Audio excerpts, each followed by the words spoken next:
Oh, camera's still wobbling a little bit, isn't it? Okay. Hey, y'all, here we are again for, well, what is part 3 of what is starting to turn into its own little mini campaign, but I assure you, we're still on the same mission. Still on the same mission over 4 hours later. Yep, this is once again, our test mission for StarQuest. Um, this is probably taking as long as it is, not only because I'm a little unfamiliar with this game, I'm still kind of learning it, but also we had the potential misfortune of drawing target defense as our primary objective, and that requires a whopping 6 tokens on our target, meaning you're going to have to play at least 6 rounds for this type of mission. I think we are into round 8 now. I think that's the round we're on. Yeah, that's where we're at. Okay, so to bring you all up to speed, we've got our 4 heroes here that, as I said, we need to do target defense. That is our current primary objective. You can see that little purple box there. That is our objective. We have some counters next to it. It's up to 3. So we do need 3 more tokens on there to consider that primary objective done. Once that primary objective has been accomplished, if we want to, we can. All the heroes can just go to this other corner here once they gather in this nearest corner, and I think there may be a requirement of no enemies being within a certain space, maybe, or they just need to be in that corner. I'll need to double check on that, but we can dip in that corner once the primary objective is finally done. We do get hazard pay, and I believe we get experience points, which is triple the amount of the difficulty. Since the difficulty is 3, I think we get 6 experience points. I have to double check that. Everybody should get 6. And 15 credits everybody will get, unless we can find some more, perhaps, in some of these stashes that are still undiscovered in the other side of the map. Although, one thing I definitely learned in one of the earlier sessions is that some of these stashes may end up just being nothing. It might be nothing. So there is some utility apparently in using some of these skills called discover and or inspect, where you can like look at some of these search tokens from further away. We can get into that in a bit. For the most part, hey, we are on turn 8. We have an assault brother right here. That is in our face. We need to get rid of him. He has only 2 more wounds, and he is gone. So what I expect is we should be able to kill him on this round. We will then have no enemies on the map, meaning the alertness is going to go up a bit quicker than usual, and it will go up much quicker once we finish that objective. So let me double check real quick where the alertness currently is. I think it's at 2 currently. The alertness is currently at 2. Meaning, once we kill this guy, it goes up another 2 to 4. And then... So yeah, we're going to have probably 2 more rounds here where we can just kind of sort of chill after we kill this guy. this weird flying Nazi man that's in our face. So let's do that. It might be pretty easy too. We might do another Sankara special with a rocket in the face at point blank range. That might happen. We can start by just merely activating Sankara, and I think his power is pretty low though, isn't it? Where's his power at? His power is at 0. So we aren't going to be able to do anything too fancy with Sankara just at the moment. We can try to take this shot, though. We can certainly try to take this shot with Sankara and see if that works. And if it doesn't, that's fine. We still have 3 other characters that can just unload into him. Yeah, we can do that. 3 or more, Sankara will hit. It's a 4, so he does hit. Cool. That is a good sign. Now, does the assault marine brother, the blood brother assault person, does he save 5 or more? Because we do have AP2 on the rocket pistol.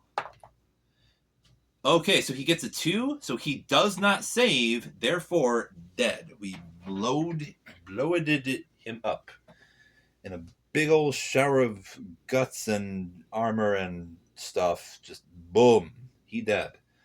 Okay, so we can now remove this enemy from the map, and the map is already clear of enemies. Thank you, Sankara, and your rocket pistol.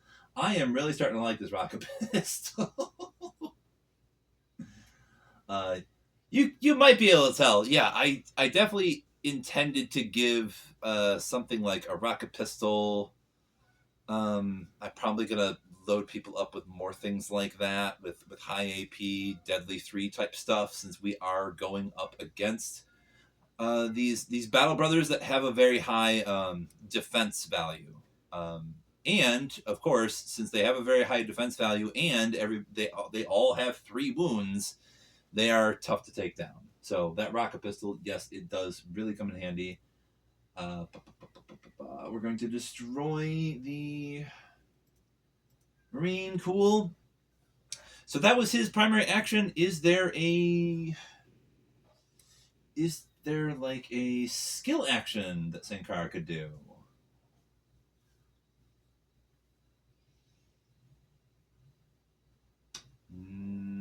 At the moment, I don't know.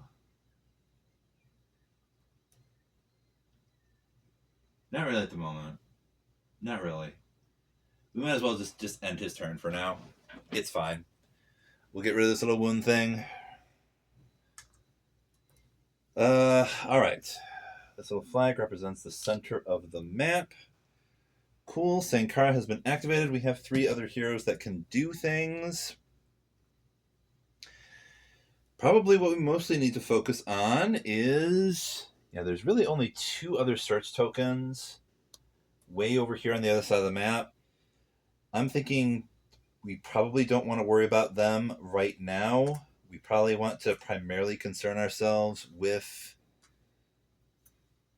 resting up and healing up. So I think it is Sankara and Tecumseh that are primarily wounded here. So we do have the doctor with his healing touch, and I do believe Ruza also has a med kit.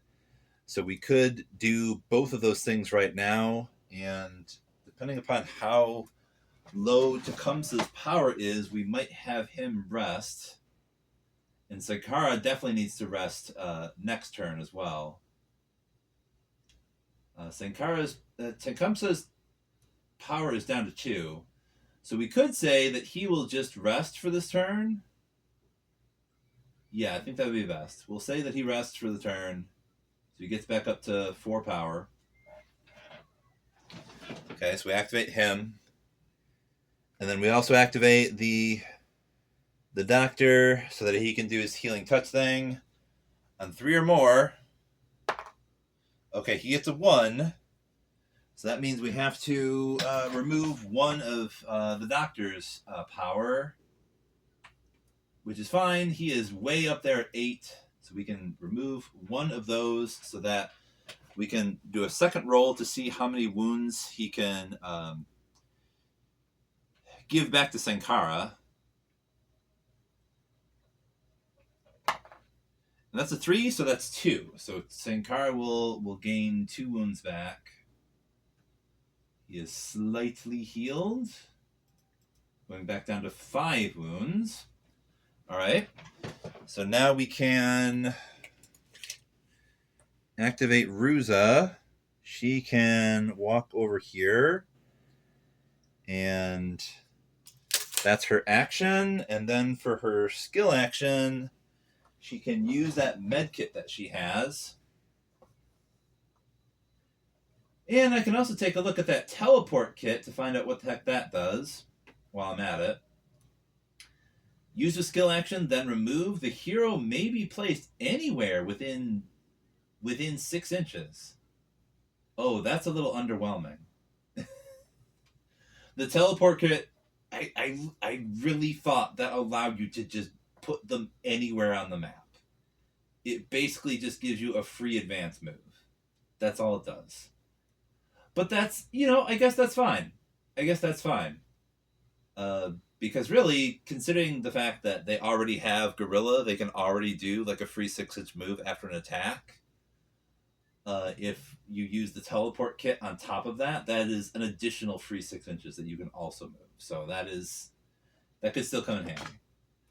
But yes, medkit. The effect may be applied to one other hero within 3 inches instead. It does restore 3 wounds. Used with skill action. So that's what Ruza is going to do. She's going to use this on Tecumseh. So let's go to Tecumseh and give him 3 wounds back. Bring him back down to 3 wounds. And we have to remove the medkit from Ruza. That was her skill action. All right, so that is the end of this round. And we're going to put token number 4 on here. These are the alternate numbered objective tokens. So we're literally just sort of counting down. I can probably remove these other ones. Just number 4 is what counts. We are on 4 here. Okay. So we're going to up the alertness once again by 2. As I said, alertness does go up by 2 since there are no enemies on the table, and we can have another round to sort of chill and probably lick our wounds. So I think, yes, we're going to have Sankara rest. That is one thing we're definitely going to do. Sankara will rest, which means Sankara just isn't doing anything this turn, but he gets all of his power back. Okay, is there anybody else that needs to rest? Tecumseh has 4. Ruza has 4. Guevara has 7. So, all right. We definitely want Guevara to, I think, do... Yeah, he has another skill that will allow him to... In fact, now is probably a great time to do several things with Guevara. Let's see. He has a special rule called Guarding Blessing. Once per game, when activated, 2 heroes within 6 inches restore 1 wound each. So that is a special once per game thing that he can do. But he also has Healing Word, which does something similar. That's a skill action that he can do. So he could do this twice, probably for Tecumseh and Sankara. Sankara is at 5. Tecumseh is at 3. Ruza is also at 3, though. And so is the Doctor. So, all right. So maybe what he'll do is he'll do Guarding Blessing on Sankara and Tecumseh. And then he'll also do the other thing, Healing Word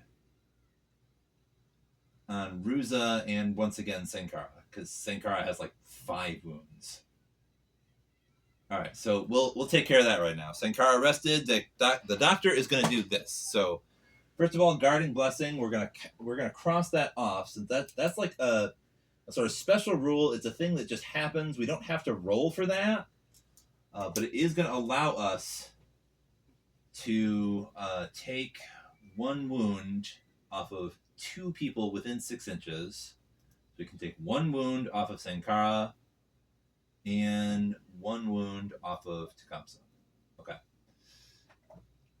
Then, for his skill action, we need to roll a die now for Healing Word. So he has Healing Touch and Healing Word. Okay, that is a 6. Dope. So that does work, and we can now do that for Sankara once again, bringing him down to 3. And then we'll bring 1 wound off of Ruza as well. Cool. All right. So let's see. That was Sankara and the doctor, basically. So we still have Tecumseh and Ruza that could do something. Let's see. Sankara rested. The doctor's done. Tecumseh does have a noise grenade. And Ruza has her teleport kit, a courage injector, and a curing kit. Oh, I completely forgot. I completely forgot. I gave her scout and stealth. I completely forgot that. Oh my gosh, I completely forgot that. So whenever enemies are shooting at Ruza from over 9 inches away, they get a -1 to hit. That's just all the time. Also, Ruza gets to do something similar to what those Pathfinders were doing. She can be deployed fully within 12 inches of her deployment zone. So, and I spent a decent amount of points to do that, to give her that, because she's got that sniper rifle. She's got this sniper vibe. Yeah. And another thing that I did was with Dr. Guevara, he's got Pathfinder Strider aura. So thanks to that, basically everyone has Strider for like the whole group. Everyone in the party may ignore the effects of difficult terrain when moving, and only needs 2 or more to pass jumping rolls, whatever the heck that is. We haven't gotten into anything weird like that just yet. But my plan kind of was, beyond licking our wounds, I think it might be nice to have either Tecumseh does have his noise grenade, but Sankara also has a skill called distraction. Now, both of these do something very similar. It's an interesting Star Questy type of thing, right? So if Sankara does his distraction, or if a noise grenade is thrown, this is like a sort of beacon that can be set up somewhere else that will become like a false AI goal, right? So instead of like by default going here, if they can't see any heroes, the AI will go to the distraction. And I think that will be useful because we've definitely noticed that like if Battle Brothers spawn either here or here, they cannot initially see the heroes over here. So if we have a distraction way the heck over there, they will go there, and potentially they just won't see the heroes. They might just congregate here if we place it cleverly, like right behind this little wall. So with that in mind, since Sankara has rested, and we don't have an awful lot of time, we could probably say that Tecumseh is going to do a rush. We're going to have him do a rush. He'll be way over here. And then that should put him in a perfect spot to, I think he can throw it 6 inches away. Probably 6 inches. That's what most grenades seem to be. Let me double check.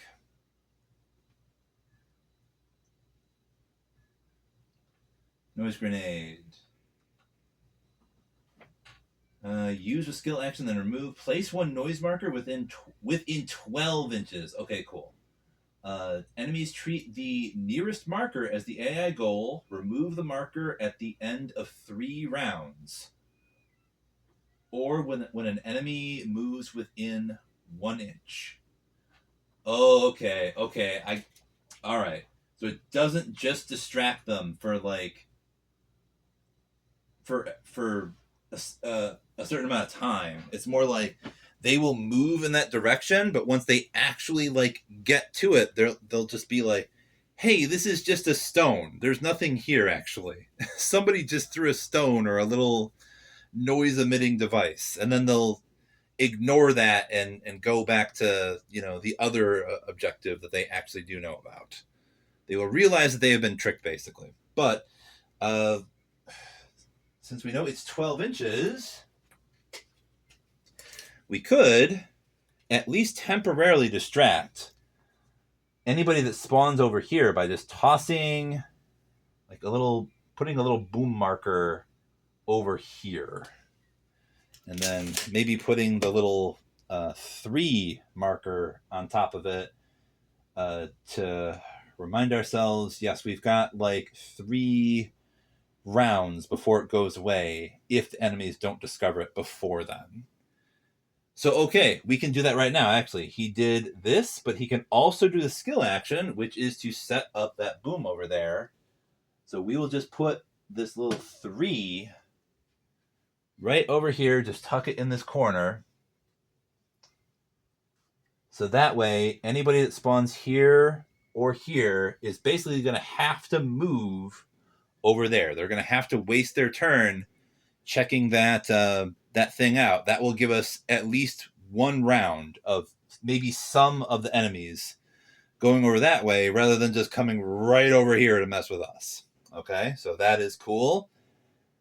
Tecumseh has been activated. We now just have Ruza to decide what we should do with her.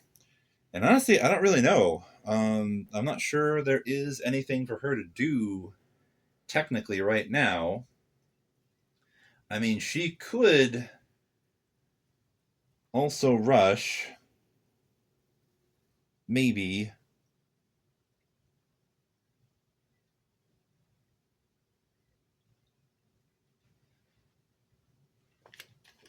Where the heck was? I think Tecumseh was right here. Can we say that he is, instead of being there, he's sort of like nudged against this wall, basically, when he tossed that? So that way, if somebody spawns here or there, they won't actually see him. Let's actually put him right here to make sure they don't actually see him, because he can still toss that thing over there from here. Once again, Aruza, she has nobody to attack. There aren't any search tokens really for her to find in the immediate vicinity. They're way the heck over there. I don't want her to, like, in theory, we could have her, like, rush and then use the teleport kit to actually go an additional. She could just go straight up like 18 inches over this way, and that is something we could potentially do. We could potentially do that. That would put her in a good position to possibly just sort of, especially with respect to Gorilla, she could be hiding here. She could like dart out and then like shoot at people and dart back into cover so that she isn't seen, and then maybe work her way over to some of these goodie stashes over here. Should I really use the teleport kit up for that though? Yeah, why the heck not? Why the heck not? It's better than just saying, well, I guess she sits here and does nothing because I don't know what else to do, and I'd like to save that teleport kit up forever. No, we might as well use it for something. So we'll put her right behind this big old wall. So that way anybody that spawns in this little corridor or over here will not be able to see her. Okay. So she has been activated. And we can now switch out this token for the 5 token, because that is the end of this round.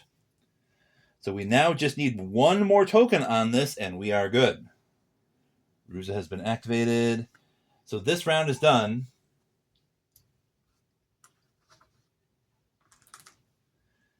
So now it's definitely time to spawn another wave of reinforcements, because we have to put another 2 on alertness. 1, 2, and yes, we have to generate another wave, so let's do that. Okay, what do we get? We get something similar, but we also get a destroyer. Oh, we get a boss enemy plus a death, plus 2 Death Brothers and 2 Pathfinders. Both of the Pathfinders have shotguns as well. Oof, this is going to be a challenge. All right, so let's take all of these enemies out here. Fun fact, I specifically painted up this one model. I put this guy together with like stuff that I had lying around from my bits box from a long time ago, just for Star Quest. Because this is the only Terminator that I have that actually has like an energy hammer and a shield. So this guy is not enough for like a full squad of destroyers. Yes, they're called destroyers rather than Terminators in OPR. But yeah, I painted this guy up specifically for Star Quest because when I was looking at the rules and seeing how it works, I'm like, okay, we can paint this guy up, throw him into Star Quest, and he could just appear, perhaps eventually, as some kind of like super scary boss enemy that we have to really, really worry about. Because yes, this guy I think is going to have 9. Yeah, his toughness is 9. Plus, he is shielded, meaning like he's going to have a defense of 2. Yeah, and he gets to ambush. Okay, he's ambushing, which means he's similar to the. He's a much scarier version of the assault brothers that we have faced up to this point. But what is on the map currently is going to be two shotgun guys and 2 Death Brothers. That's what we have. Okay. So now we have to figure out where those guys are spawning.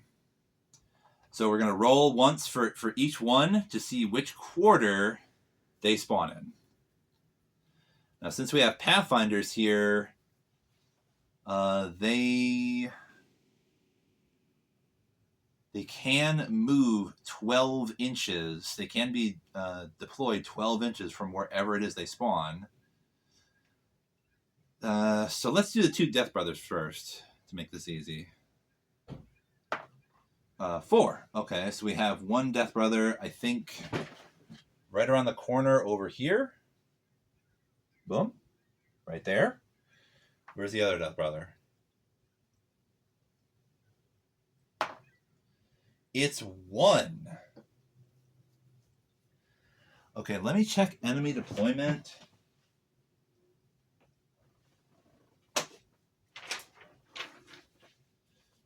For reinforcements. Oh, wait. Okay, I think I've been doing this wrong. The reinforcing waves are deployed within 6 inches of a random table corner. Okay, so the reinforcements don't spawn in the same way that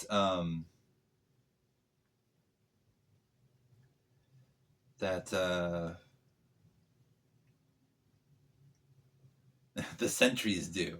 So they don't all start on the map in like the various table quarters. There is 1 corner that they spawn in. So let's roll again, and whichever number we get, that's the corner they show up in. and it is 1. So yeah, they are all going to be right here. So our little distraction ploy did kind of nothing. They're all going to be right here. That's not great. That's not great at all. We got 2 Death Brothers. And we have 2 scouts with shotguns who can... Now, obviously, from here, they can see these guys. So we could just say, all right, they can deploy fully 12 inches from here. So we could say that they are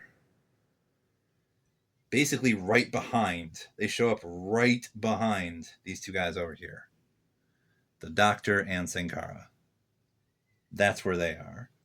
We'll put them on the edge of the map, I guess, to suggest that's where they came from, rather than from over here, which is where the Death Brothers came from. They can be within 6 inches of this corner, so we can put them both up to here, more or less. Okay, that is not great. At least this guy is not on the map right now. But we do have these shotgun guys and these Death Brothers that we need to deal with post haste. I'm really starting to wish I hadn't done these other things. These 2 people are too far away to really actually help right now. Okay. We might need to do something of a tactical retreat for the moment. We might need to do something like that. Because these guys are... Their charge range is this.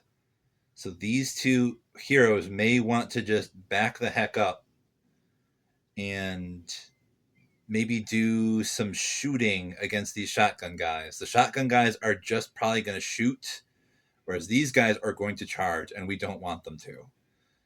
So let's see.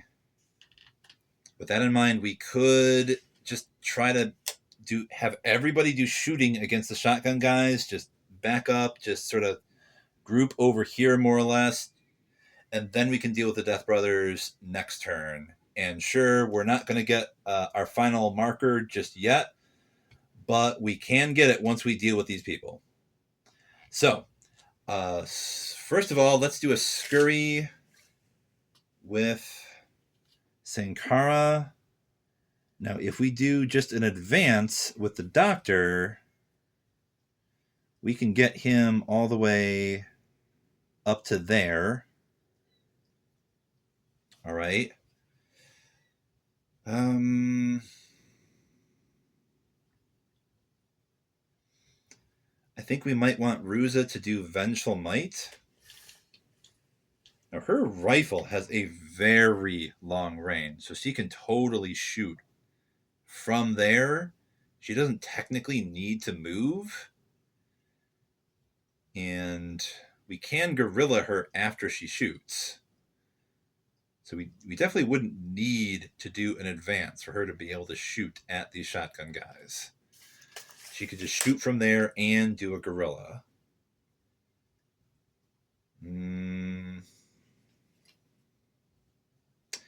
At the same time, though, it might be useful to have her do an advance, shoot, and then do a 6-inch guerrilla move to sort of group up with everybody over here, more or less. Yeah, that might be what we want to do. So we'll start with Ruza. We'll do that. We'll start with Ruza. We'll say she does an advance. She's going to advance. Although before she does that, we're going to do Vengeful Might real quick to make sure she gets an additional AP when she shoots at one of these scouts. Let's see. Ruza, Vengeful Might. Here's weapons. Get AP +1 until the end of the round. That is dope. So we're going to do that. and she gets that on a 3 or more. It's a 1, but we kind of have to force it. So she's now down to 3. So it probably wouldn't be wise to have her like use 2 to be able to shoot twice, since she only has 3 power left. And it's not easy to get this power back, and if you need it, for using hero skills and you don't have the necessary amount of power, you take wounds instead. So let's have her move 6, and she's going to fire a quick volley with her sniper rifle at, let's say, this scout right here. So we're going to roll 2 die. She hits on a 2 or more. She gets 2 hits. Cool. Let's see. She has AP2, so this scout can only save on a 6. And he does get a 6, so he does only take 1 wound. Very lucky. You just got grazed, apparently.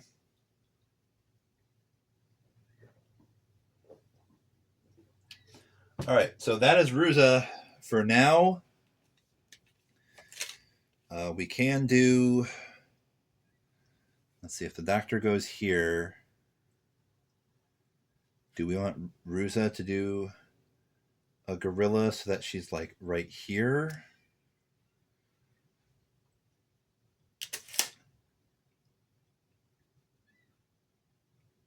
Actually, it might be smarter to have her do a gorilla so that she's... Because I think she still has... Actually, for the moment, it might be the doctor that has the most wounds. He has 3 wounds. So we might want him to do that healing touch on himself after he takes like a quick shot. So we'll do that. And Sankara can do a scurry and take a... He might do an elude as well. And then he'll take a... he might actually... We might have Sankara do like a sort of shield thing. And this guy could probably do like protector. Okay.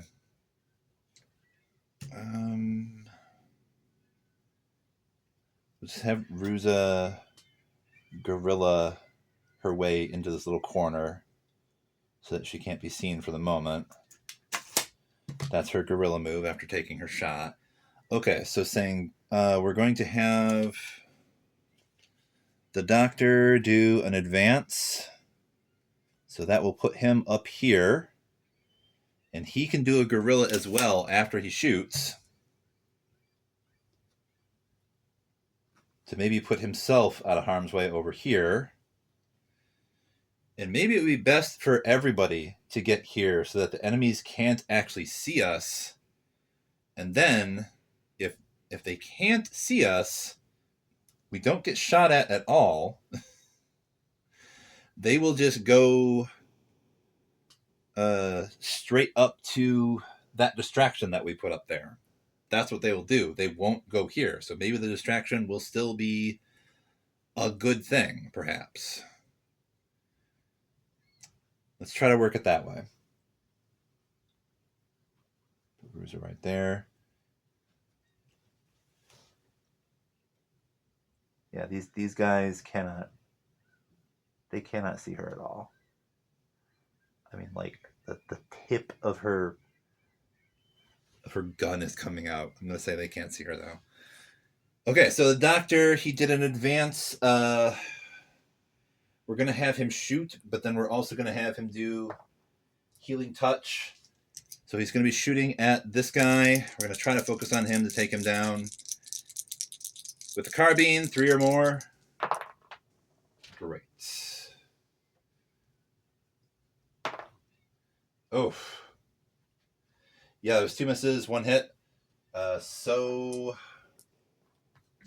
4 or more, he saves. He gets a 1. Unlucky. That is the 2nd wound for this guy, and he now needs to take a morale check, which he initially fails, but he does have fearless, so if we get 4 or more, It's a 1.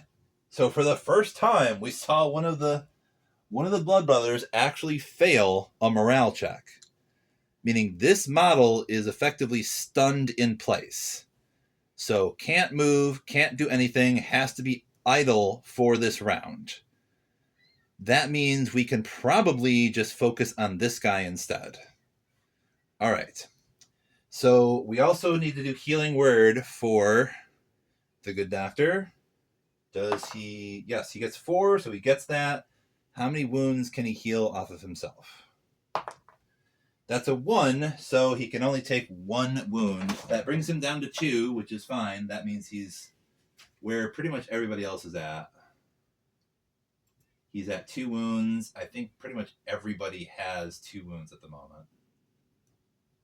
Oof, with the exception of Sankara, who has 3 wounds. So we probably want the doctor to take care of him next round. But okay, we're going to do a gorilla with him over here, I suppose, to be out of line of sight. Okay, so Sankara can scurry and be like here. Yeah. It can be right here.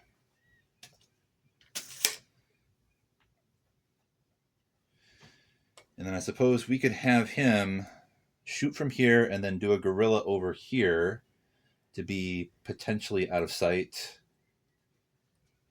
Let's just check.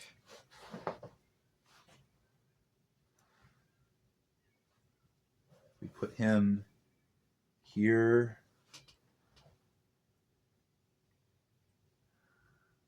The guy that's stunned can see him. The guy that is not can't. So that would be fine. So we'll put him back over here. He did his scurry to sort of get here-ish. So now he's going to shoot with his rocket pistol at this other scout, potentially just murdering him in one shot. We'll see.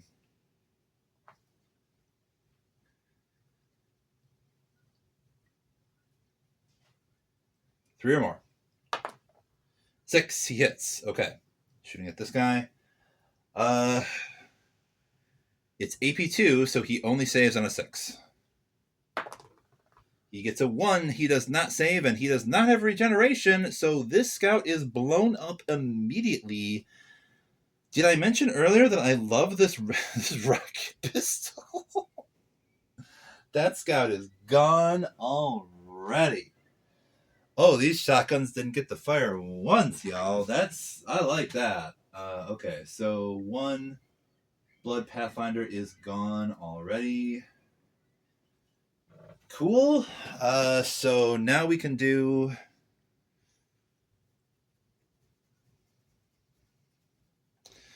I don't even know if there's a point to doing elude. Yeah, we're not going to do that. There's no reason to do that.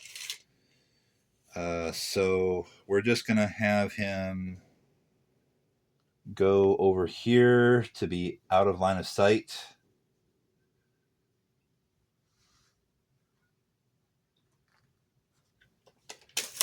So Sankara is good. Now, as for Tecumseh, he has a range of 18 inches with his carbine.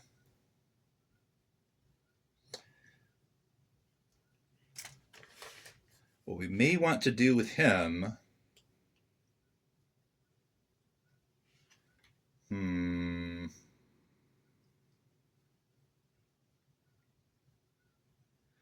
For him to still be able to shoot, he would have to do an advance of 6 inches. He could do another gorilla of 6 inches, but preferably we would want him to be out of sight. The carbine is not very impressive, shall we say. So I don't know if it's worth it to like risk things to just have him be able to like take a shot at one of the Death Brothers. Or this guy, because this guy is stunned. So can we move him 6 inches to be...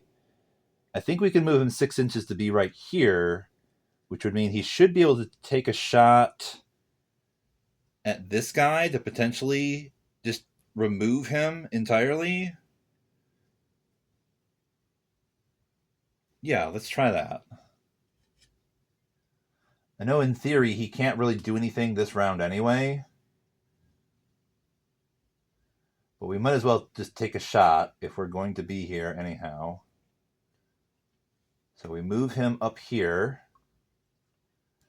which should mean that... Okay, the Death Brothers can't see any of our heroes now, meaning they will charge towards that distraction, which is way the heck over there. So they'll probably end up over there just past the real objective. And so long as they can't see our heroes, they're going to keep going towards that distraction. Okay. Tecumseh can see this guy over here. So we might as well say he takes a quick shot with his carbine to see if he can take him out. If he can't, it's not a big deal. He is stunned and can't move anyway. So we're hitting on a 3 or more. We get we get 1 hit, but one of them is a 6. So thanks to Ferocious, we actually get 2 hits.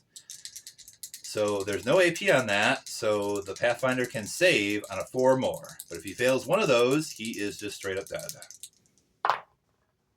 He gets them both, so he's not going down, but that is fine.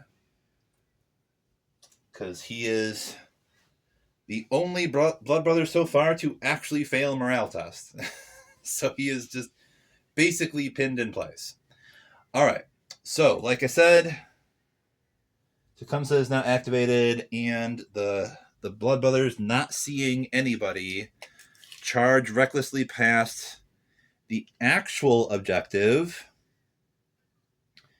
and will basically put themselves right here, more or less, because I don't think I can physically put them on top of this thing. So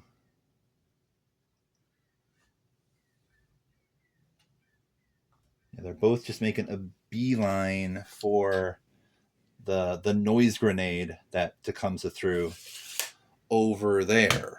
All right. So what happens now is we change out this noise grenade token with a 2, because basically it's going to keep on emitting a noise for 2 more rounds. Okay, so the round is over. Oh, and I forgot to roll. For ambush units, you have to roll for how many rounds they will deploy after their wave has deployed. Okay, that is a D3, so this guy doesn't show up for 3 more rounds. So I guess we will put...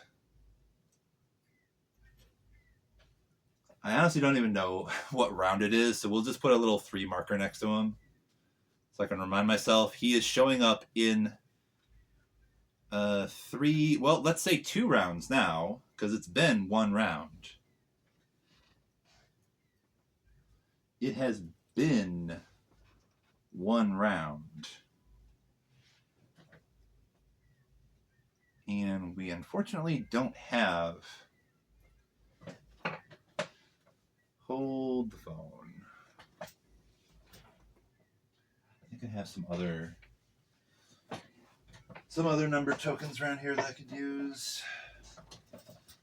I have some extra tokens from another wargame set that I purchased, which is also eventually showing up on this channel. Mainly the models. I don't know if I'm really going to play Mantic's firefight, but I got this starter set that came with we got the Sankara model from that set. Basically, it had some this Ratmen type army in it, but it also had some like space dwarves. So we're going to be able to rock starter armies for eventually for the Ratmen clans and for the Dwarven guilds. Once I finally get all that stuff assembled and painted, that is to say. But we have a bunch of numbered tokens in here. So we do have an extra 2 that we will put next to this guy. We'll just keep the rest of these tokens over here because why the heck not? We'll just throw all of them in with the rest of these tokens because apparently you can just never have enough tokens with this game, I guess. Anyway, so that is when the Destroyer will deploy in 2 rounds. So, did I bring the alertness? Yeah, we need to bring the alertness up by 1. Because the round is now over. There are enemies on the map, but we have not finished the primary objective. Once we finish that primary objective, it will go up by 3. Okay, so what now? So I think we're removing this because this guy, shaken means you have to stay idle for a round, and he did. So we kind of remove this now.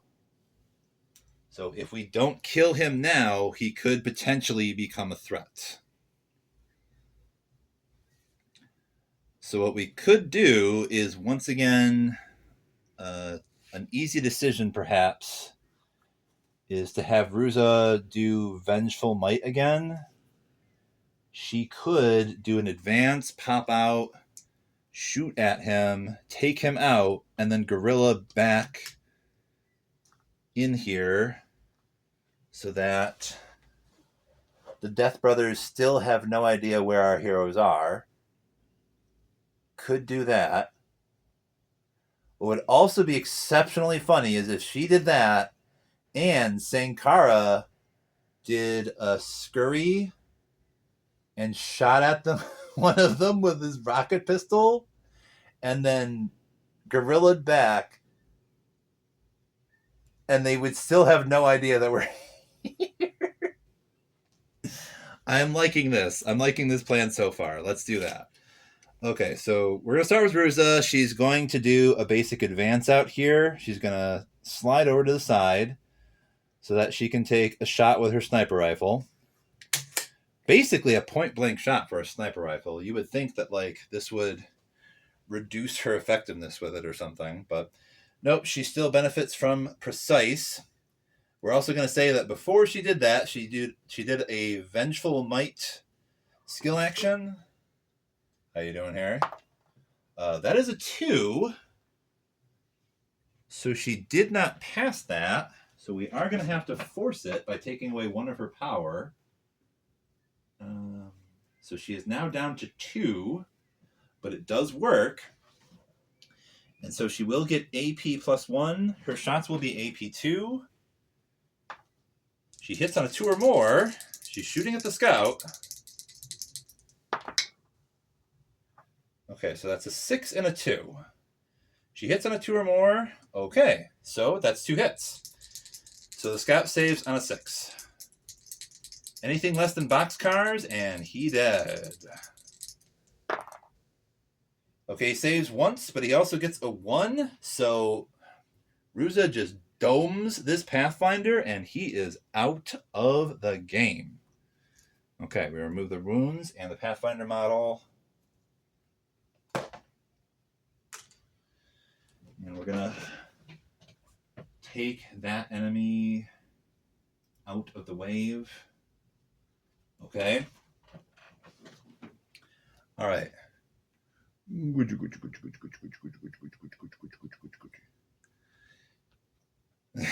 I just messed around with Harry. Okay, so she did that, and we're going to guerrilla her back into that corner. so that we can avoid these Death Brothers for now. We're being elusive primarily because we have that noise grenade that it would be great if they just sort of ran off into the distance too, and then we can go back here and get one more token on here to complete the primary objective. So as I was saying, we could have Sankara do a quick scurry over this way. If I put him like here, he can definitely see them, and then he can still go more or less right back where he was. And he can take a shot probably at this one right here. Harry is really thinking about jumping back up on the table. It's probably because he wants his food. It is 6 o'clock. I'm gonna go feed Harry real quick and pour myself some more water, and then we are gonna see if we can blow up one of these Death Brothers very quickly. Harry. Would you like some food, Harry? Of course you would. Harry the kitty cat. My initial thought when I made this channel was that Harry is going to be the sort of channel mascot. I guess he kind of is. Technically, I don't know. It's weird. I'm such a tiny channel. It's probably weird to use any sort of like YouTuber terms, if that makes any sense. Like, do I have a mascot if there's only like a handful of people that like watch my videos? Because real talk, like, yeah, my channel is growing very slowly, but I don't even really have 100 subscribers yet. Y'all can probably see that. And y'all can also see that my videos usually only get like maybe 20 to 30 views tops. So, whatever. I'm just vibing, man. I'm just having a good time. I've said it before. I'll say it again. I'm mainly doing this in my free time because it's fun. I love it. It would be great if I could turn this into something bigger and cooler, but it is beyond clear to me at this point. It is going to take some time for that to really happen. So, for example, with respect even to this game, if I really wanted to do like a full-on campaign with this, I'm going to need a lot more terrain. I would like to have that terrain painted. I would like to have a wider variety of models painted. I might as well talk about how I'm also ordering some bigger tables. So the plan is to basically have right now we've got like around 3 feet in diameter sort of gaming table. This is the table I have been using since I began this channel about like a couple years ago. I recently decided like, fuck it, I'm just going to go for it. Thanks to the magical debt app Klarna, I decided to go on eBay and order a couple of 2x4 tables. So that way I can sort of put them next to each other. I'll have a 4-foot square area. That means I can then have a proper sort of map size for StarQuest and for One Page Rules skirmish mode and or I should say Grimdark Future Firefight. So, and I figure, well, you know, I can always order just one more 2x4 table later on, have 3 of those, and in that way, I could have a full 6x4 area for like some bigger battles down the line. And with respect to this really tiny apartment that I have, having like 3 folding tables would be key to be able to sort of like put them away easily if I don't need the really big table, or if I would rather just have one small 2x4 table out, or just no tables at all, so I can actually have some floor space in here. That'd be pretty cool. So those tables, yes. Also, I got another neoprene mat here. This one is 3x3, and I ordered that because, well, that technically fits on this one, but once I thought about these 4x4 tables, I'm like, all right, how about we order a new neoprene mat that's actually 4x4. So it's going to be similar. It's going to be a ruined cityscape. So we're going to stick with urban terrain for now. I want to try to expand into like sort of woodland terrain and maybe some desert terrain. And so I'm thinking about all this stuff, guys, about how to like get some more stuff and yada, yada, yada. One other thing I ordered, which will be a real game changer. This, you cannot see it at all, of course, but this tripod that I'm using to keep this camera and or my phone steady technically works. It's really just a terrible tripod that I got off of Amazon. It's just not very well designed. It's the base is just it broke really easily. So it's really difficult for me to like arrange a shot. And I did order another one off of eBay, which should help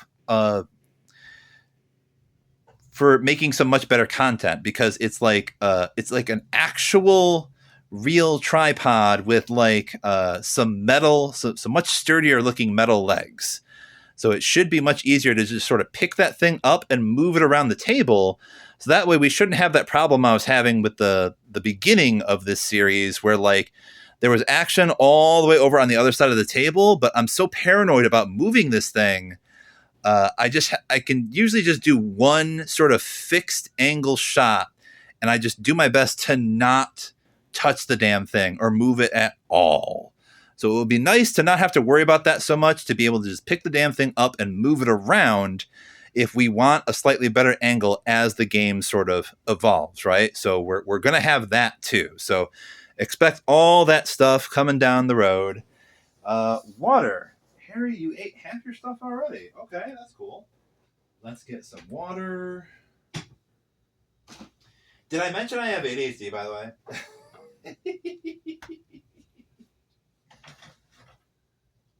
Can you tell? Can you tell I have ADHD?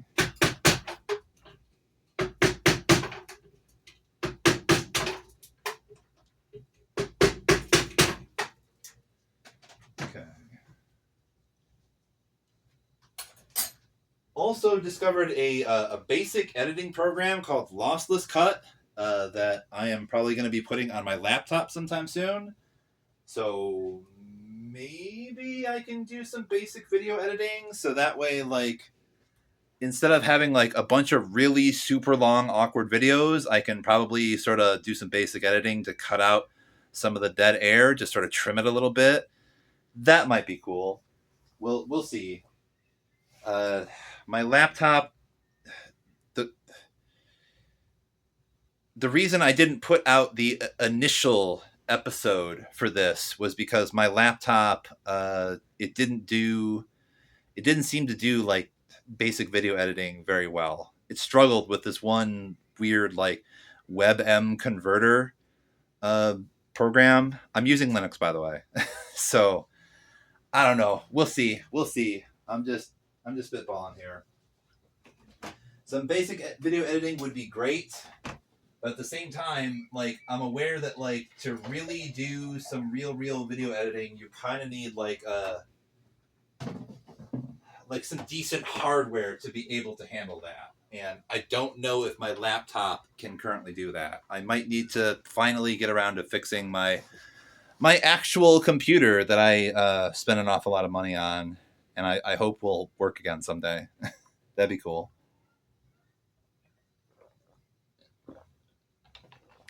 Anyway, let's see if the funny thing occurs that I was talking about. Because Sankara did his scurry, But does Sankara just blow up yet another battle brother? How many rockets does this little guy have? I mean, my gosh. I would love to have a tally of how many Nazis that Sankara has blown up so far with his little rocket pistol. Hits on a 3 or more. Does he miss? He does not. He hits. Okay, so he's shooting at this guy. So first of all, this guy gets to roll to defend. So with AP2, he defends on 5 or more. He gets a 3. All right. But since he's a Death Brother, they're basically the SS, I guess you might say. If these are space Nazis, these are the SS guys. They're like the super elite. They get regeneration. They're very tough. So on a 5 or more, their regeneration is going to ignore the wound that they got. And it is a 5. So that's bad luck. We did hit. It did pierce the defense. But I guess this space Nazi is so tough, he could take a rocket and just sort of laugh it off. So instead of being funny, it was a little weird, wasn't it? This guy somehow took a rocket. It pierced his armor, and he's like, yep, that's fine. Everything's fine. All right. Now, this is a guy we want to avoid, don't we? There's the funny part, I guess. Sankara's like, yo, I'm getting the fuck out of here. Okay. So we did Ruza and Sankara. All right. The doctor. He, I think, should be doing healing touch. Okay, he has 2 wounds, but Sankara has 3. So I think he does healing touch on Sankara. That's his skill action. It's possible we have both him and Tecumseh just pop and shoot at maybe this same guy, the one in the rear. That'd be like 5 shots that might do something, but I kind of doubt it. If the guy took a rocket and just laughed it off, I don't know if normal guns are really going to take this guy down. Wow. All right, so first of all, Doctor does his healing thing on a 3 or more. So he does get a 5. So D3, how many wounds do we heal on Sankara? That's 2. So we get to take 2 wounds off of Sankara now. He's down to 1. That's good. Oh, it is a very good thing I chose. Another fun fact: I initially chose Technomancer for the Dr. Guevara character.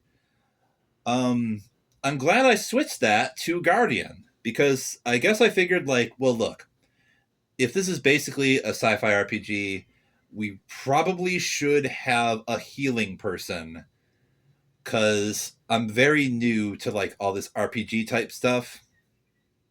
That's probably why I'm starting with this game. It is as I've said before, One Page Rules goes out of their way to try and make their games as simple and straightforward as possible. So he did that. We're going to have him maybe do an advance, so he will also sort of pop out, shoot, and pop back. So this is actually really funny. Like, everybody has popped out, shot, and just running back here. So apparently these Death Brothers have like completely lack object permanence. Like, they just do not remember that all of these people are here because they ran out and shot at them. They're like, but there's a noise over there. AI. That's AI. Anyway. So this is the doctor. He's shooting his carbine.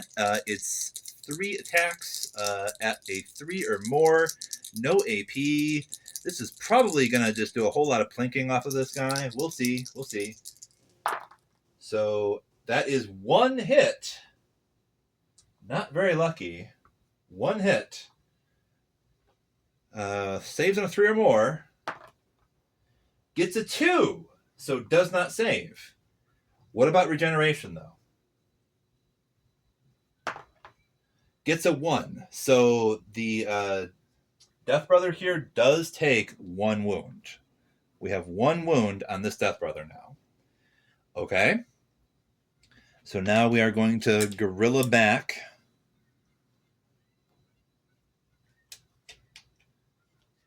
Okay.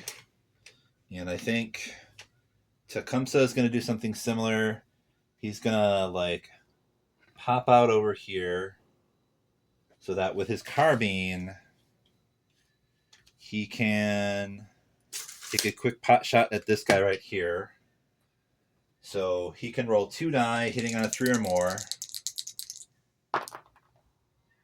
Okay, he only gets 1 hit.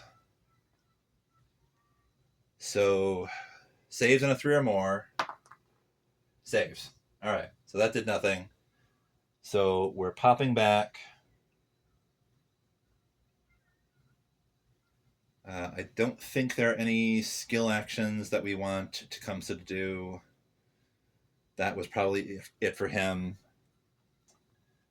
So as I was saying, since neither of these Death Brothers can see any of our heroes right now, they are behind that wall. They are going to... And also, since they completely lack any sort of object permanence, they are going to blindly rush towards the distraction grenade that Tecumseh threw. So the lead one will be here, and this other one will be, well, right behind him. Maybe just a little bit further forward.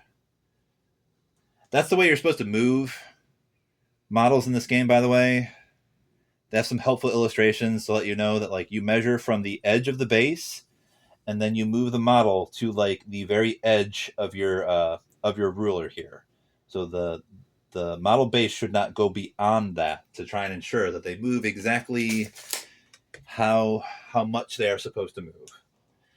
All right, and that was the thing that they did. And since they're not heroes, they can't decide to do extra stuff. They just did that charge. So sure, they can probably look. This is even funnier now. They can probably look to the side and go like, "Hey, there he is." But we could just sort of go over here. We could all, in fact, even funnier, we could probably all just sort of move this way. And once again, just do pot shots and get behind this. And these guys will just completely forget that we exist and keep moving towards the noise grenade. That'd be awesome. Although we do want somebody within 3 inches of this.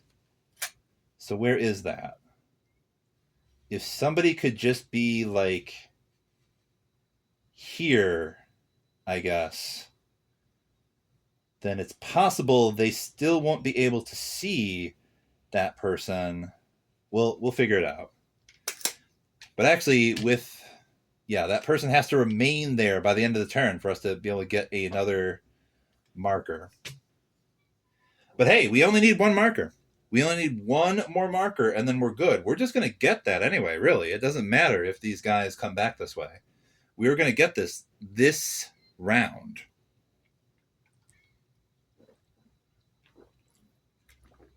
Okay, so the round is over. So that means we replace this 2 near the destroyer with a 1.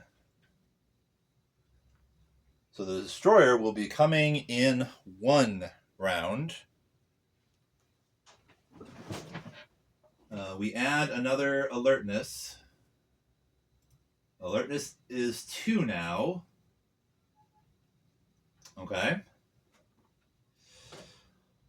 All right, time for, I don't even know which round number this is at this point.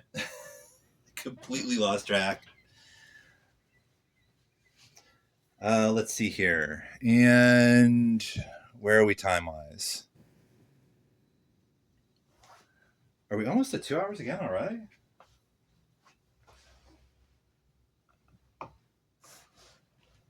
I think it says 1:15. Yeah, let's just keep on rolling. Keep on rolling. Okay, so next round. Let's remove these activation tokens.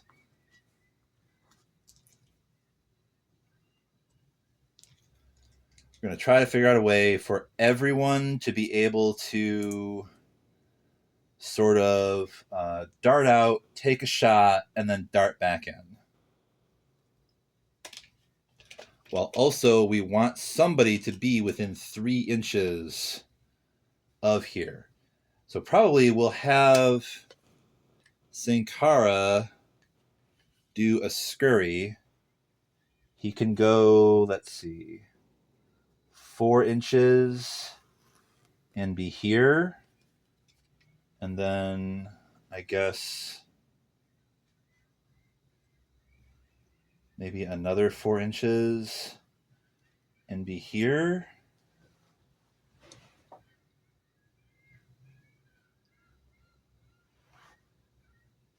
Okay, I'm getting a bit ahead of myself. So remember now, it doesn't actually matter whether they can see us or not,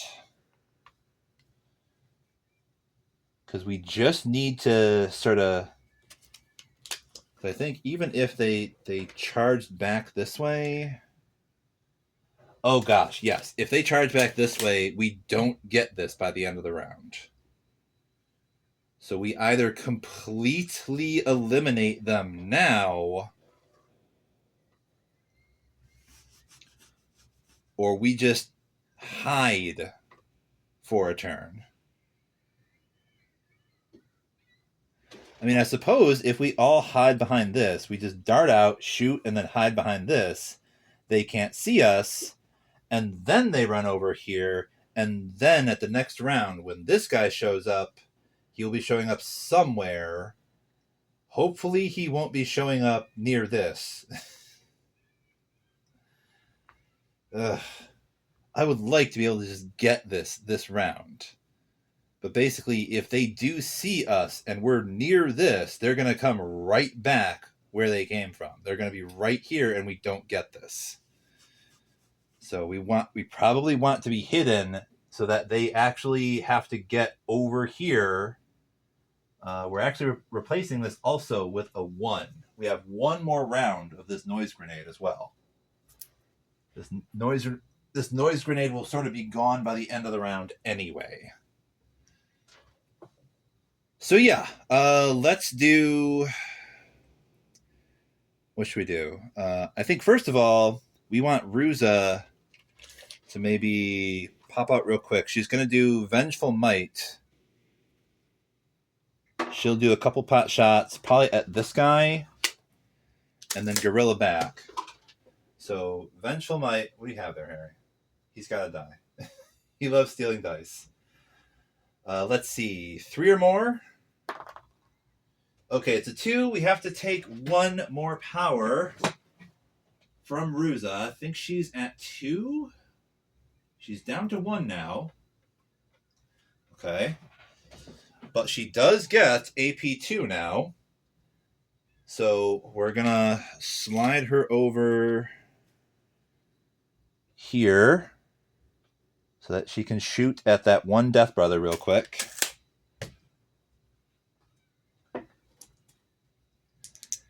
Hitting on a 3 or more.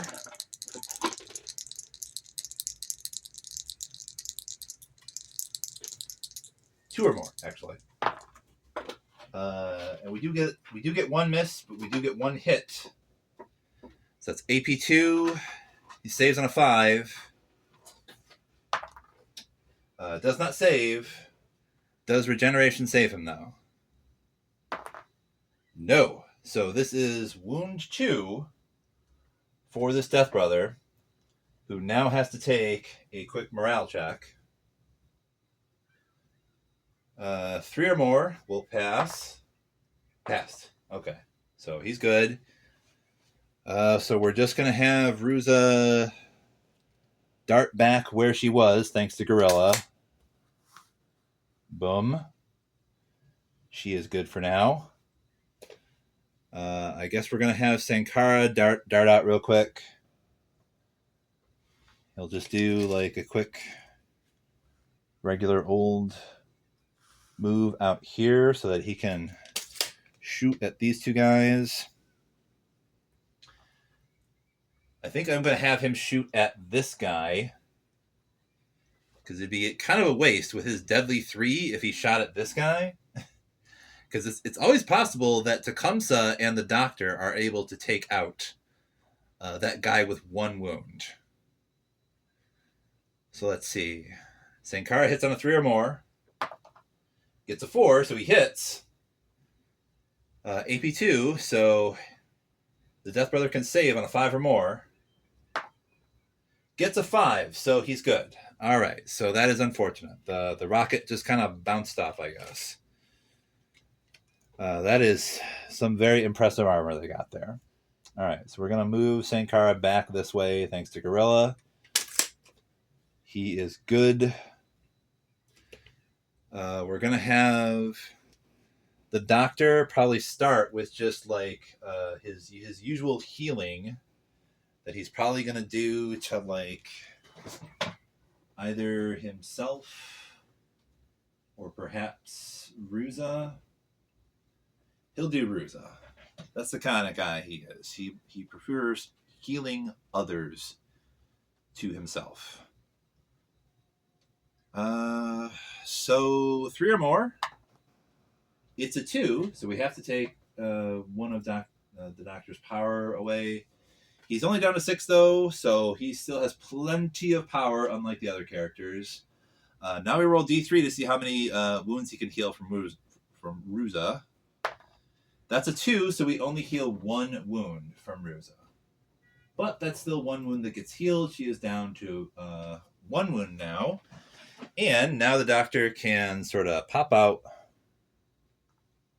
take a quick shot with his carbine, and he'll be shooting at the guy with 2 wounds to see if we can somehow score 1 wound on him.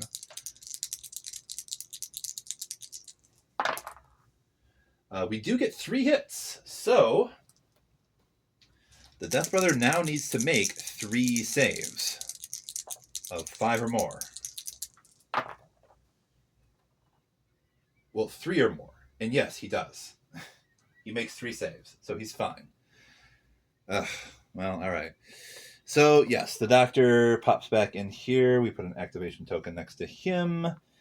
Now we're going to do something similar with the orc. We need him to pop around here after he takes a shot. He's going to take a shot with his carbine real quick. I think we still have a grease grenade. Somebody has a grease grenade. So we could actually, now that I think about it, who has the grease grenade?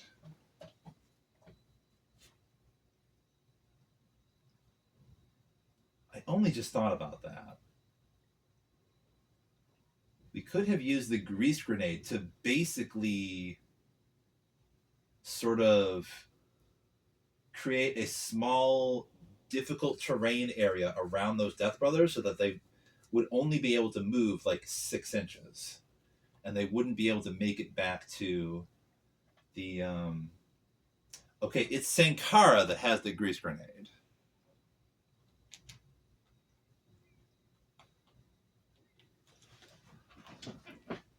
So I wonder if how much within 12 inches. Okay. So if he was here, would he still be able to throw his? Yes, he would. Okay, so change of plan. We're going to mulligan this a little bit. Just a little bit. Because all Sin Cara did was move and shoot and move back. So we could say instead of doing that, he did maybe like a scurry from where he was to be like 8 inches sort of down here.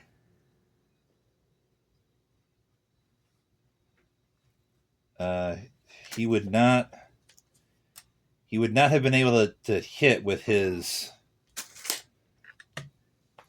rocket pistol, which is fine. He didn't hit anyway. So then 12 inches, can he throw a grease grenade from like around here? I mean, we could even just say that like when he was here, he threw a grease grenade and then just did like if he does an 8-inch sort of move, like 5 inches here and then 3 inches that way, that puts him like close enough to this so that we can get that, and then we can place a sort of boom token by these guys to indicate that the grease grenade was thrown. And that was Sankara's skill action. So he didn't shoot the rocket, actually. That just didn't happen. But he did throw his grease grenade, so we're going to get rid of that from his inventory. And that will basically ensure these guys, even though they can see Sankara and they're probably just going to try to run back to him, they're going to be slipping all over the grease, so they can't actually do a charge. And we're going to get this thing by the end of the turn. So with that in mind, we might as well have Tecumseh just do a charge and try to kill one of them. He could do that.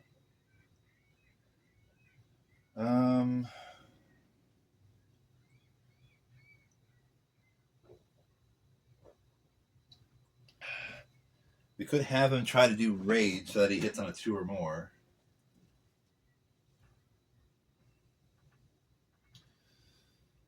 I don't think we need to do Blood Frenzy.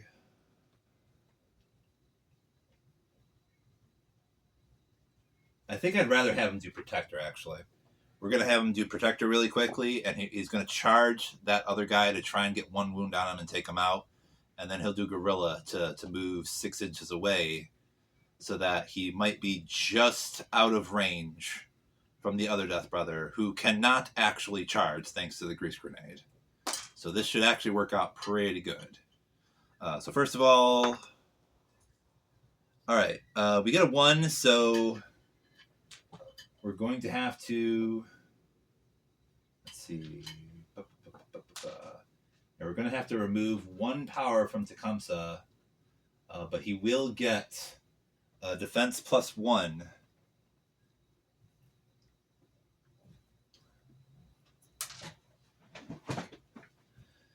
And we might argue that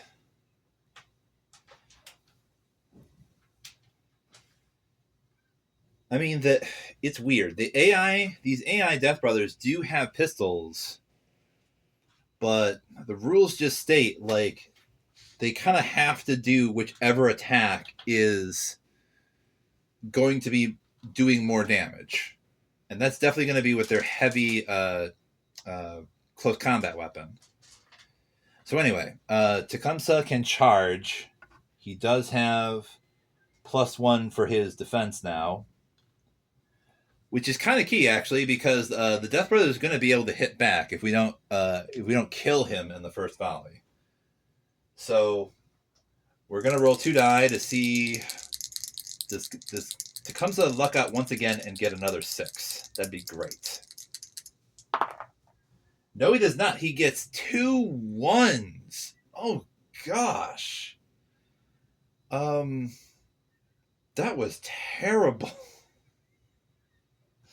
All right. Well, the Death Brother gets the strike back now, and that is 6 die. And he hits on a 3 or more. This is starting to feel like a really bad idea. Hits on a 3 or more. And he does get a 6. So he only missed twice, but he gets to roll again to try and hit one more time. Because Bloodborne. That's another hit. Okay. So Tecumseh has to save all of that at 4 or more because the heavy close combat weapon has AP 1. Okay, so we do miss 3 of these. So Tecumseh does take 3 wounds for not hitting the Death Brother at all. I mean, it was worth a shot. It's possible we would have taken that one guy out, but it didn't quite happen that way. So Tecumseh takes 3 more wounds. That means he's going to have to, unfortunately, take a morale check. That puts him back up to 5. So does Tecumseh pass his morale check? He does. He gets a 6. Okay. So we can now guerrilla him 6 inches this way.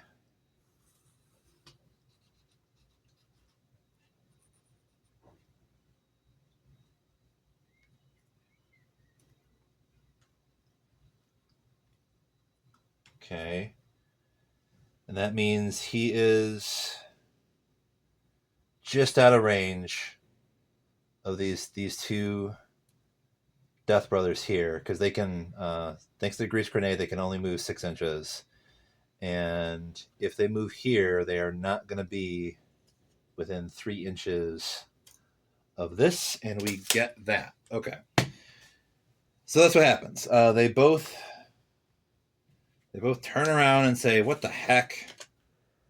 Just move 6 inches to be right, just barely in front of Tecumseh. Now, according to AI rules, they kind of have to use their heavy close combat weapon. Well, this would still be here. So they wouldn't be able to just shoot with their pistols. That's the end of the round, though. We do get this now. We get another token. We have finally completed the primary objective. Awesome. That is great. So what this means is this destroyer is finally going to spawn. So we need to figure out which corner he is going to spawn from.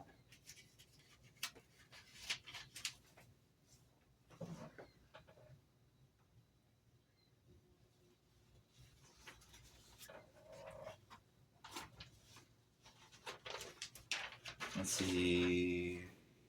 Let me double check. Ambush AI only deploys D3 rounds after its wave is deployed. And at the start of the round, it is placed within 6 inches of the AI goal. Randomly pick one if there are multiple. There are not. It says 6 inches of the AI goal. So, oh boy. This destroyer actually pops up right by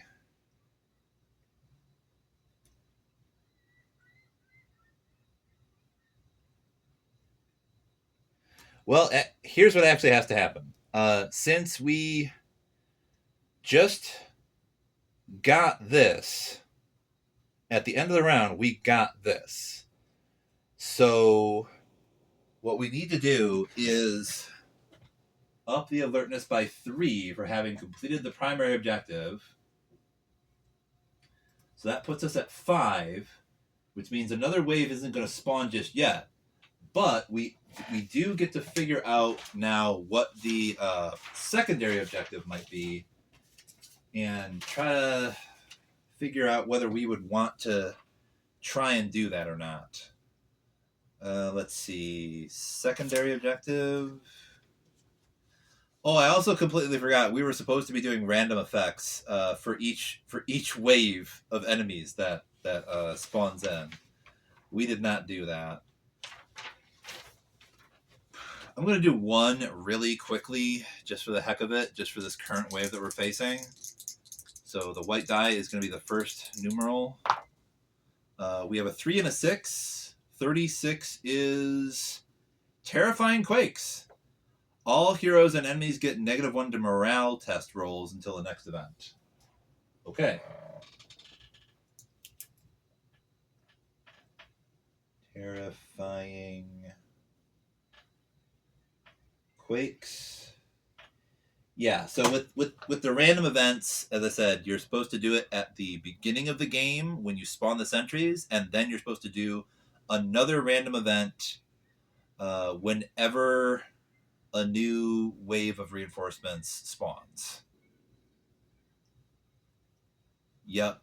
And since we've gone through, like, I think 3 waves at least at this point, we were supposed to have done, like, another random event. But this is the one that's currently going on. It's terrifying quakes. We get -1 to morale checks. Which is interesting, because that would have possibly meant that some of the morale checks that the Blood Brothers had to do, they would have failed. -1 to morale. Anyway, so we have to try to remember that terrifying quakes is in play. Also, what is the secondary objective? That is what we need to figure out. And we need to figure this out so that we know what the current AI goal is. So secondary objectives, I'm going to roll a die and see what comes up. It's 2. So that means safeguard. Place 1 objective marker at the center of the table, which counts as the AI goal. Heroes may use a skill action whilst within 1 inch of the marker. Dex test, if passed.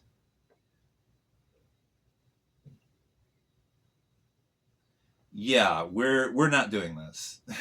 Safeguard means we're going to have to do 3 more rounds. We're going to have to do something similar, but we're going to have to safeguard something within by the center of the table. We're not doing that. We're just putting a marker here and saying this is the new AI goal, and we're doing that so that we know where this destroyer is going to spawn from. So can spawn within 6 inches of the current AI goal. So, and that means that, yeah, he can basically just sort of appear right by where the Death Brothers currently are. Yep. Can do that. That's where he is. Oof.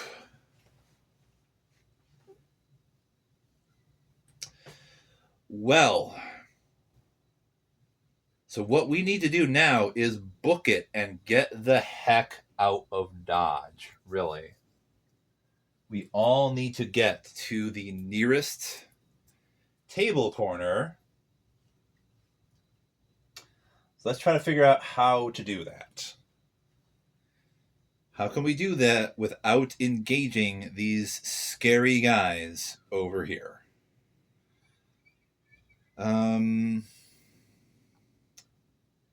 Let's see. Sankara could take a shot at this one guy. Should we do that? I mean, if Sankara just books it, he could be all the way in the corner. The orc can be here.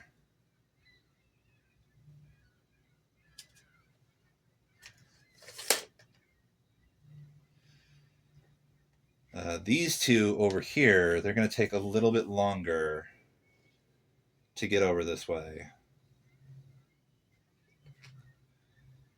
So we may need to do something of a tactical withdrawal.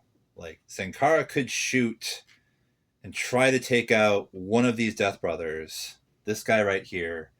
Everybody else could try shooting at this guy to remove him as well. And then we would only have this guy to deal with. And we just need to make it back to this corner in one piece, and we're good. So let's start working our way towards that so we can finally finish this mission. And at the same time, at the end of this round, by the way, we're going to have another wave spawn. Actually, no, another wave spawns now because we just finished the primary objective. So that's +3. So yeah, it was up to 5. Another wave is spawning right now.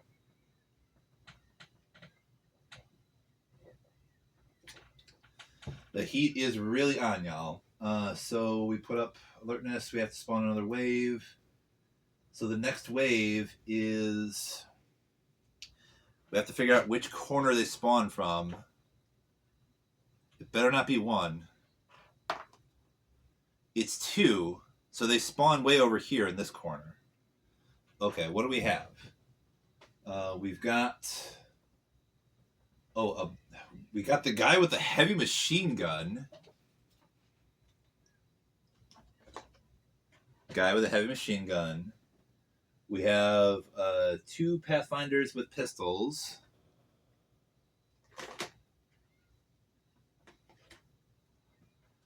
They can move 12 inches forward. And let's see. We have a Death Brother and a normal Battle Brother with a rifle. So we have 1 additional Death Brother on the map now. Okay, so they all spawn within 6 inches of table corner number 2 here. So, oof.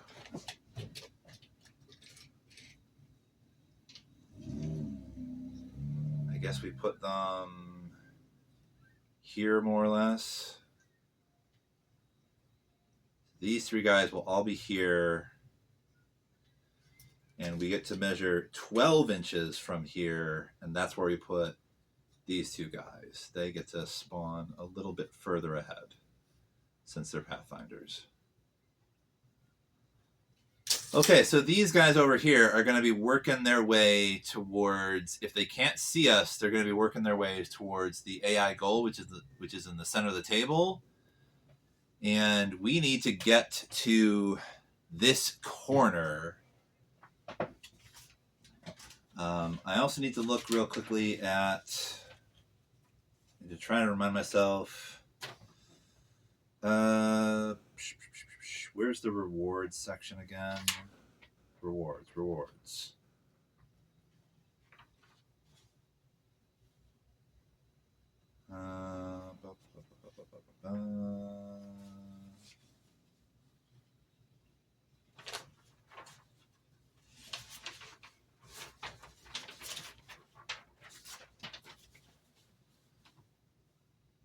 Okay, rewards. Once the heroes have completed the primary objective, they must all be within 6 inches of the same table corner at the end of any round in order to end the mission and collect rewards.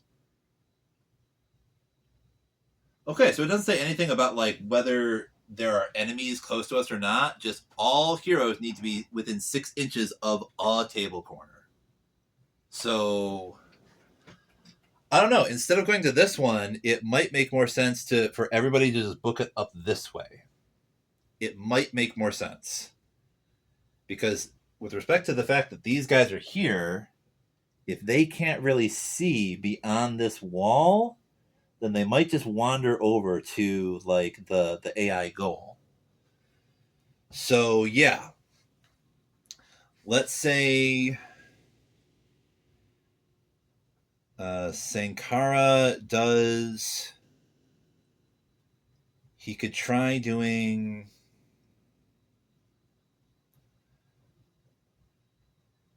should we have him try doing a shot? Because if we just have him scurry, he would go 14 inches and be like way over there. We could have him be way over there, and I don't think they would be able to see him over there.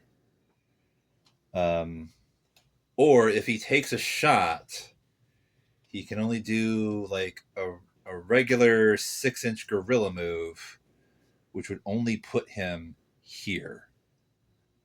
But I think if he's there, we could say they wouldn't be able to see him. So he could take a shot and then just do a gorilla from here.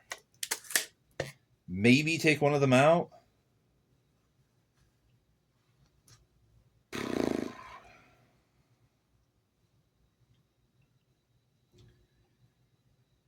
But I mean, probably the best thing is for just everyone to try and book it up there right now.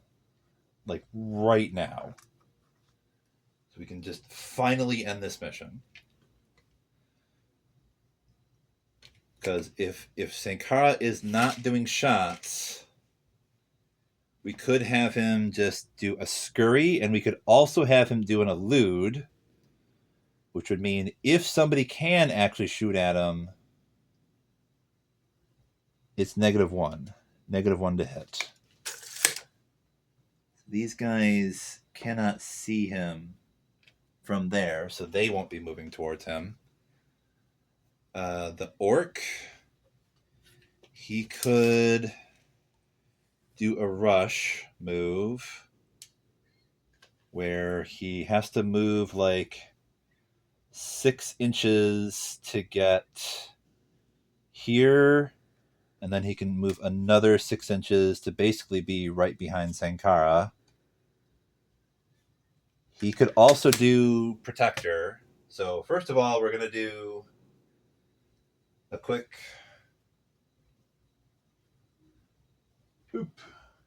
couple quick skill checks for Sankara and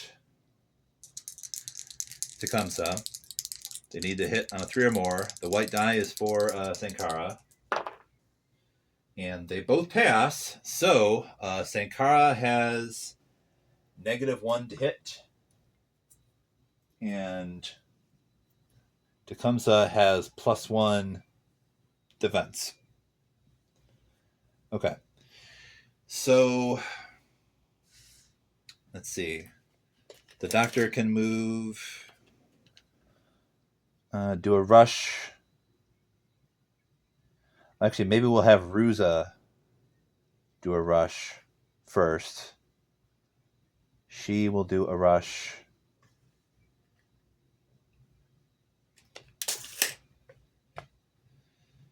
Is there something interesting we could have her do? I don't think so.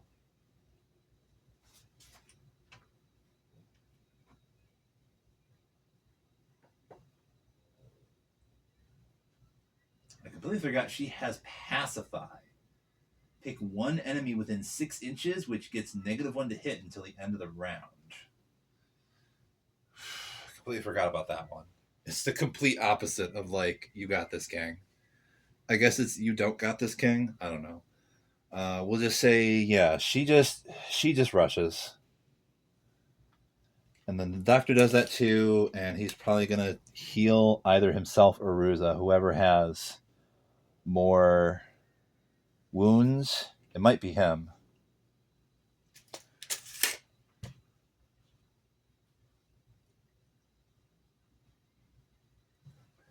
Okay. Okay, yeah, we're going to argue that this little group can't see anybody.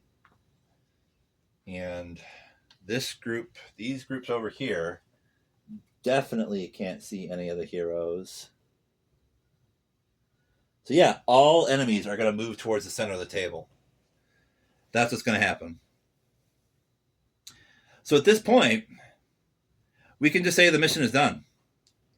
Because if we know that all enemies cannot see our heroes, they will move towards the center of the table, and we can all move to this corner by the end of the next round, we are good. Cool. So we have finished that mission, and just in time too. It's about 1 hour and 50 minutes. So each part has been about 2 hours. And as I was saying earlier, once you finish your primary objective, as you can see, a secondary objective will spawn, and you can decide whether you want to get that one. You get less experience points for that one. I think you get either 2 to 3 times the amount of experience as the difficulty level you chose for the primary objective. So let me double check on that real quick. If it's 3, difficulty level is 3, primary earn double as much XP as the chosen difficulty level, so that is 6. Difficulty is 3, we get 6. We also get 5 credits times the chosen difficulty level, so yep, that is 15 credits for everybody for finishing the mission. And we would have gotten an extra 3 experience points if we had been able to finish the secondary objective. There were still 2 search tokens that could have been who knows what. But I think with respect to how long this mission already took and the fact that we have a whole bunch of really scary stuff on the map now, and we've already taken quite a bit of damage and lost some power and used up some special abilities, these heroes need to get the hell out of here after having done the primary objective. So yeah, that was cool. Definitely took a lot longer than I thought it would, but that is, in a nutshell, StarQuest. So that is a one-off mission, and that's more or less how it works. You do all of that stuff, and it only takes like 6 hours. That's not true. It could be a lot quicker. It depends on like what difficulty level you choose, how accustomed you are to like this system. It's also kind of like which objective you get, apparently, because like target defense seems to take a while. As you can see, you have to like stay there for 6 freaking rounds. Now, some of the other objectives are a lot easier. Like there's one where you just sort of like need to do like an area search, and there's like 2 objectives that pop up on the map, and you literally just need to like go to one and then go to another and just sort of like do skill checks to like pick them up. And sometimes it's like there's a bunch that spawn, and like it could be that like you just get the objective the first one you see, because like you do a skill check and then you roll again to see if you get like a 4 or more, and then that will be the one that you were supposed to be looking for or something like that. So there are some that could potentially get you the primary objective very quickly, but this target defense one, it took a while. It was kind of a slog, especially since we were going up against Battle Brothers. But I wanted to put it up to expert because I've done more than a few games at this point, and we've got some level 5 heroes here that are probably about to be level 6. And we're going to upgrade them and get them some more goodies and just throw them into another situation. But yeah, as I was saying earlier, what I would like to do before I really, really, really get into this game, I want to get some more terrain. I want to paint up some of this terrain. My next project is definitely going to be an orc combat force. I'm going to work on that, get that together. That's going to be like about 40 models or so, like sort of 4 squads of orc warriors. And I kind of figure that like I should be able to have like a firefight sized team together pretty quickly, so that way we can put up a full sort of episode of that. So I've done one firefight episode so far, but it was like a very brief episode where like we didn't actually finish it. So next time we'll probably do Blood Brothers versus Orcs, and we'll try to have all the models painted, and we'll just do a full game that way. That might be the next thing that we do. Anyway, thanks for watching, y'all. I'm see you when I see you. Take it easy. Take care of each other.